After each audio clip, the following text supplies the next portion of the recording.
ഇവർ വിവാഹിതരായാൽ നമുക്ക് കാണാനായിട്ട് സാധിക്കുന്നത് ഭവാനിയുടെ കയ്യിൽ നിന്നും എങ്ങനെയെങ്കിലും ഭൂമിജയെ രക്ഷിച്ച് മാറ്റണമെന്നുള്ളൊരു ചിന്ത നമ്മുടെ വളർത്തച്ഛനായ അച്യുതനുണ്ട്.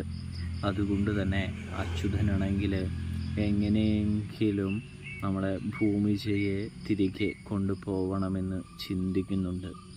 ഈ നാട്ടിൽ നിൽക്കുന്നത് അപകടമാണ്. തനിക്ക് തൻ്റെ മകളെ നഷ്ടപ്പെടാനായിട്ട് ചാൻസ് ഉണ്ട്.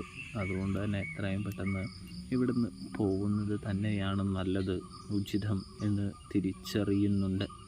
ഇതേ സമയമാണെങ്കിൽ അച്യുതൻ പോകണമെന്നുള്ള കാര്യം നമ്മുടെ ഭൂമിജയെ അറിയിക്കുമ്പോൾ ഭൂമിജയാണെങ്കിൽ അച്യുതനോട് പറയുന്നുണ്ട്, അച്ഛൻ ഒരു കാര്യം കൊണ്ടും പേടിക്കേണ്ട. നമ്മൾ ഇവിടെ നിന്നും പോയി കഴിഞ്ഞാൽ നമുക്ക് പിന്നെ ജീവിക്കാനൊന്നുമില്ലാതെയാകും. അതുകൊണ്ട് തന്നെ നമുക്ക് ഇവിടെ തന്നെ നിൽക്കാം അച്ഛാ, നമുക്കിവിടെ നിന്ന് ഫൈറ്റ് ചെയ്യാം, ഒരു പ്രശ്നവുമില്ല, അച്ഛൻ പേടിക്കേണ്ട എന്ന് പറയുന്നു.